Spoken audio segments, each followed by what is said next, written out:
With a look at WDLB news and information on your Monday, I'm John Simonson. With just hours left until Election Day, candidates have been hitting the pavement to sway voters. That includes the candidates for governor, Tony Evers, and Governor Scott Walker. Both candidates for governor made stops around the state over the weekend. Tony Evers was in Green Bay and Appleton Saturday. Walker made stops in Hudson and Kenosha, getting some help from Vice President Mike Pence at the Hudson stop. The Vice President supported Governor Walker and Republican candidate for Senate Leah Vukmir. He encourages voters to bring their excitement to the polls. Those polls open at 7 a.m. Tuesday morning. School districts around Wisconsin have referendums on the ballot tomorrow. 61 districts are asking voters to approve more money than allowed under state spending caps. Those districts are requesting a total of $1.25 billion for building and remodeling projects, security improvements, and educational programs. The majority of the referendums are rural districts where declining enrollment leads to reduced state aid, according to the report by the Wisconsin Policy Forum. Marijuana is on the ballot in many Wisconsin communities on Tuesday. Bob Haig has details. Voters here will join in a national debate for or against legalizing marijuana for medical or recreational use. Advisory referendums are on the ballot in 16 counties and 2 cities, Waukesha and Racine. All were approved by county boards or city councils. Marijuana legalization advocates claim these referendums will provide a measure of public opinion that can be shared with the legislature. Governor Scott Walker, Attorney General Brad Schimmel, and Republican legislative leaders all oppose legalization of pot. Bob Haig, Wisconsin Radio Network. Voters in Portage County will have the future of Portage County Health Care Center in their hands. The Stevens Point Journal reported in August that the county board unanimously approved a binding referendum to increase the tax levy to support the nursing home. The levy would be raised to $1.4 million for a year for 4 years if the referendum passes. This would exceed the state set tax levy, which requires a referendum. Per year, a home would pay an extra $24.48 in property taxes. Many view the referendum as asking voters if they would like the county to be in the healthcare business by continuing to own and operate the nursing home. Portage County voters also have to consider 2 referendums from the Stevens Point School District come November 6th. If all 3 referendums pass, homeowners within the school district would pay an extra $146 per $100,000 of property value. Wisconsin counties are seeking more state funding to address the rising number of child protection cases.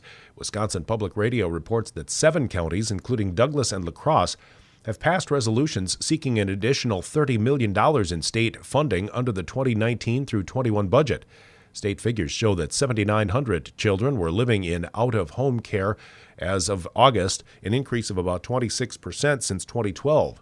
The Wisconsin Institute for Law and Liberty says the number of children removed from a home because of a caretaker drug abuse has increased from less than 580 in 2011 to more than 1,200 in 2016.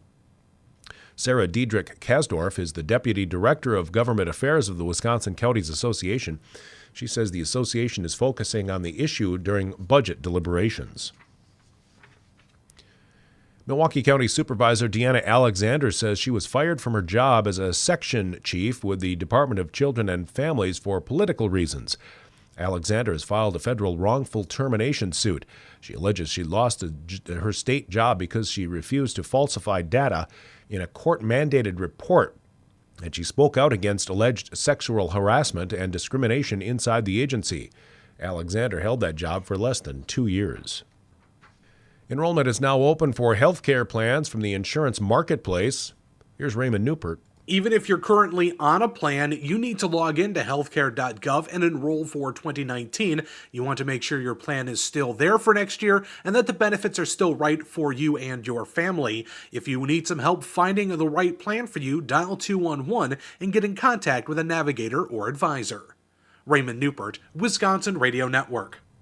A driver who struck a group of Girl Scouts in Chippewa County, killing 3 of them and an adult woman, will face homicide charges. He's identified as 21-year-old Colton True of Chippewa Falls. Lake Hallie Police Sergeant Dan Sukup says the girls were picking up roadside trash just before noon on Saturday. An 04 to 06 black F-150 was traveling northbound on County Highway P right before the Highway 29 overpass, crossed over a lane of traffic and into the ditch, striking the Girl Scout troop. A fourth girl remained in critical condition as of Sunday. The 3 girls killed attended elementary school in Chippewa Falls. An elderly man is dead after falling over 50 feet at his antenna farm on the property in Fall Creek. The fire chief says 84-year-old Paul Bittner fell on Wednesday and was later found dead at the scene. Bittner was known to dabble in amateur radio and had many antenna and radio towers on his property, making it known as an antenna farm. He was known by many ham radio operators under his call sign W0AIH. One report says Bittner was performing maintenance on one of his towers at the time of his death. He's a retired Lutheran pastor. Funeral arrangements are pending.